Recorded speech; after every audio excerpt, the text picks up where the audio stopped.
మనం పేరెంట్స్ అవుతేనే కదా మనకి పేరెంట్స్ విలువ తెలుస్తుంది.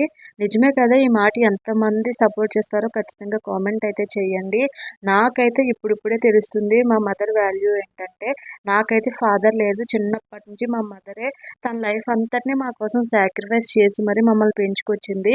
ఒక్కొక్కసారి అయితే మా మదర్ మీద కోప్పడేదాన్ని. ఏదిచ్చినా వద్దు అని చెప్పి చాలా చిరాకు పెట్టేదాన్ని. బట్ ఇప్పుడైతే నాకు తెలుస్తుంది తననెంత బాధ పెట్టానో. ఇలా ఎవరైనా ఉంటే ఖచ్చితంగా చేంజ్ అవ్వండి. మనకు జన్మనిచ్చిన తల్లిదండ్రులు మనం ఎప్పుడూ బాధ పెట్టకూడదు. వాళ్ళని మనం చూసుకోకపోయినా పర్లేదు. వాళ్ళని సంతోషపెట్టకపోయినా పర్లేదు గానీ, వాళ్ళని మాత్రం బాధ పెట్టకూడదు అని అయితే నేనైతే అనుకుంటున్నాను. నిజంగా మనకున్న ఈ లైఫ్‌లో మనల్ని ద్వేషించకుండా మనల్ని ఎప్పటికీ చంటి పిల్లల్లాగా ప్రేమించేది ఎవరైనా ఉన్నారంటే ఒక మదరే కదా!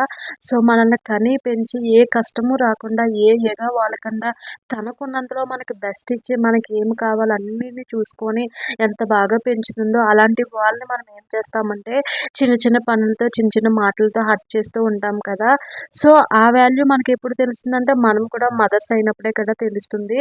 సో, దయచేసి ఎవరైనా తల్లిదండ్రులను బాధ పెట్టకండి. అలాంటి వారుంటే ఖచ్చితంగా చేంజ్ అవ్వండి. మనల్ని కన్న తల్లిదండ్రులు మనం ఎప్పటికీ బాధ పెట్టకూడదు. ఇంక ఈ రోజు నుంచి అయితే నా ప్రెగ్నెన్సీ సీరీస్‌నయితే మీతో షేర్ చేసుకుంటానండి.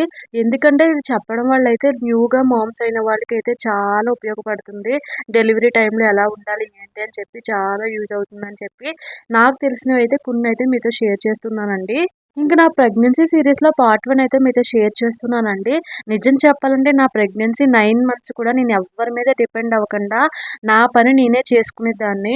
ఎందుకంటే మా మదర్ కువైట్‌లో ఉండేవారు. సో, చూసేవాళ్ళు ఉన్నా కూడా ఒకరి మీద డిపెండ్ అవ్వకుండా నాకు నేను నా ప్రతి పని కూడా నేనే చేసుకునేదాన్నండి. నిజం చెప్పాలంటే అలాంటి సిట్యుయేషన్‌లో మనకు ఎవరైనా హెల్ప్ ఉంటే బావుంటుంది. దగ్గరుండి చూసుకుంటే బావుంటుందని ఫీల్ అవుతాం కదా! బట్ నాకైతే మా హస్బెండ్, మా బ్రదరే ఇద్దరు చాలా అంటే చాలా చూసుకునేవారు. ఇంకైతే అలా 9 మంత్స్ కూడా ప్రతీదీ పని చేసుకుంటూ, నాకు నేనే ప్రతీది కూడా తింటూ, హెల్తీ ఫుడ్ తింటూ, నచ్చిన పని చేసుకుంటూ అయితే ఇంట్లోనే ఉండేదాన్నండి.